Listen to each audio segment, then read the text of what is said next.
حضرت سفینه رضی الله تعالی عنہ یو صحابي دی مهران وته وای نو مې خپل مهران دی یو ځل بلا سامان په سر راچولو نو رسول الله مبارک وته ویل که ته کشته یې انت سفینه ان انت الا سفینه هغه بس رسول الله مبارک د خپل د نوم ما ته وای بل مناله د خپل واقع په خپل بیانای ویرا روانو ما د قافلې سره لکه اخواشم کې عالم قافله تللی وه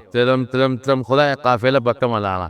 چې په پسې تپوس مې کوي داسې لاړم په ځنګل ورلم او تپوس وکړو لار مې غلطه کړه په داسې خطرناک ځنګل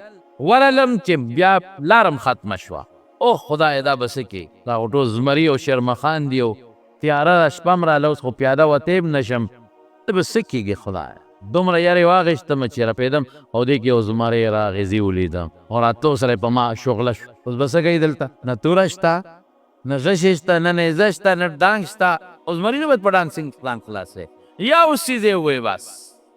یو پټېنې غوندې سبب ټیک ده د الله نه م سوال کوي لیکن دلته کې یو پټېنې غوندې سبب استعمالوي راشه که په دې چې د بچو ناشنا سبب زمري ته زمریا ما پېژنې زه د رسول الله مبارک صحابي ما ګورې چې خدای را ونه خوځې دقسې زمری ورته ادم مې روانه وست په دې خو پوه شو ډاډه شو چې زما دې پټېنې خبرې خو کار وکړو زمری راغې لکه دا کورنۍ سپی چې بنده د لکۍ ترنګۍ دقسې راغې لکۍ ترنګۍ خوا کې ورته تاویږي ډاډه شو ورې الله ته نه وي چې الله ما ته لاره وښایه اگر چې پکار دا چې الله نه سره سوال وکړي داسې لیکن سبب استعمالي زمریا قافله رانه روکه شوې ده ما ته خپله قافله را پیدا کا نو زمرو ته قافله معلومه اسینګه د دې دا پوزه باندې چې دا سا علي که نه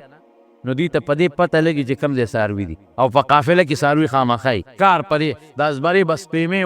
وی نو په دې سپېمو په دې سون الله پاک دوی ته ښایي کې دې خوا څاروي د ښکار ستا دې طرف ته دی نو دی پسې ځي ګرځي نو چې دی ورته ووایي قافله کوم دی د قافله کې خو څاروي وي څاروي خو دې په سون معلوموي نو یو قبل خو سپېمې والي او ناګهانه روان شو او څه حضرت سفینه وي راته خپا خودل چې راځه راپسې دې مخکې زه ورپسې دې مخکې ورپسې چې کله دوه لارې راځي نو دې په یو لاره ځي د ورپسې یم او چې زه کله ستړی شم نو کینم دې م راته کینې چې د پاسم دې روان شي یو ځای ته یې ورسولم نو وي هلته کې لارې راته سیده کړه نو د لارې په غاړه دې ودرېده او ما ته داسې خپه وواله چې داسې ځه نو چې لږ مخکې رالم نو خپلې قافلې سره میلاو شوم نو راغې نبي کریم صلی الله علیه وسلم ته الو د الله رسول دغه چل شوی ګوره خپل وس سره به خپل سبب استعمالی بس او چې دنه مکمل لا پوره شوه اسباب کار پرېږدي ما تاسو ته وایي چې اوس په سبب کار نه کېږي بیا ما نتیجه له چا په لاس کې ده ډاکټران هم دغسې وایي بابا وی بس بچې د پلار د نور علاج نشته بس نور د خدای نه غواړئ بس که خدای والا مقرر کړي خو ټیک به شي یعنې زموږ په کتابونو کې د ژوند خطا خدای نه غواړئ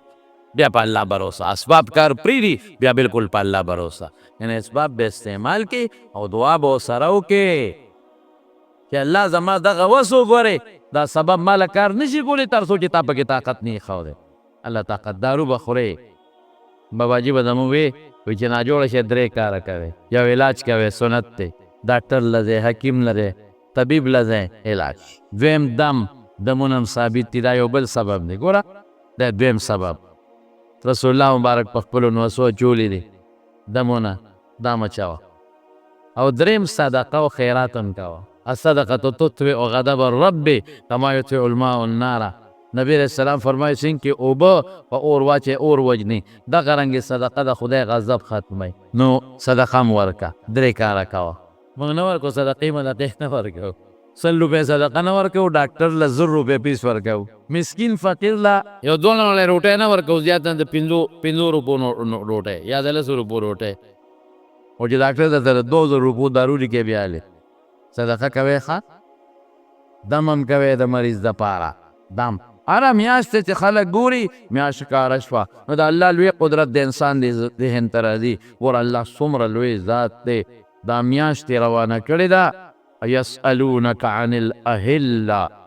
قل هي مواقیت للناس والحج الله په خپله وایي چې دا میاشت وله کېدل او غټه کېدل دا ما دې له مقرر کړي چې خلک خپل وختونه پې معلوم کړي او بالخصوص د حج وختونه پې معلوم کړي پته ولګېده چې دا میاشت راکوټه کېدل او وړه کېدل دا زموږ تاریخ دپاره الله کوي د میاشتو د ورځو د معلومتیا دپاره الله کوي نن لومبۍ ورځ ده هلکه نن خو میاشت پوره ده 14مه ده،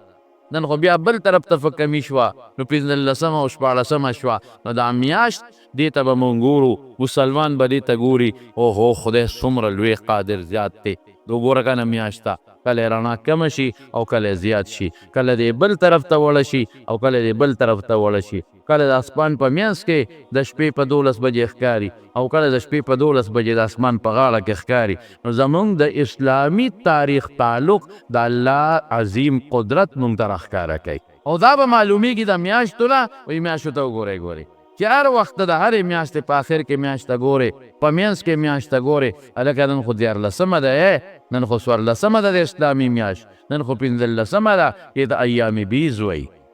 په عربی کې. دا 3 روژې دا به رسول الله مبارک مخکې نیولې فرض وې.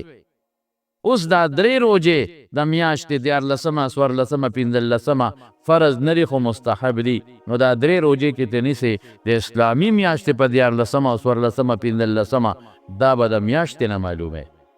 دا انګریزي تاریخ نه دی، دا به میاشت ته ګورې میاشت ختلې ده او په 2م تاریخ هلکه جمعې په شپه حساب لګوه 14مه کله راځي، 14مه کله راځي، 15مه کله راځي. نو ګوره اسلامي تاریخ سره زمونږ تعلق دی. الله دا نه وایي چې د جنورۍ یا د فروری په پلانکي تاریخ روژه نیسه، الله وایي د اسلامي میاشت دی چې میاشت راښکاره چې مونږ ورته اسلامي وایو 14مه 14مه دا روژه نیسه. او رب العالمین فرمایي رسول الله مبارک به کله د هرې میاشتې په اول کې 3 نیولې او د آخرې میاشتې په آخر کې به د هرې میاشتې په آخر کې به 3 نیولې. نو ګوره اسلام مونږ چې ورته هجري میاشت وایو دغسې مرادي دي. میاشت به راوخته نو لومبۍ 2مه 3مه به یې روژه کړه، او چې میاشت به کله په ختمېدو شوه نو اخري به لومبۍ به یې کمه نیوله، خالي اتوار او ګل د هرې میاشتې لومبۍ، او د میاشتې اخر کې نه چهارشنبه او زیارت او جمعه خو به هم نیوله. نو د هفتې روژې په کال کې پوره شوې.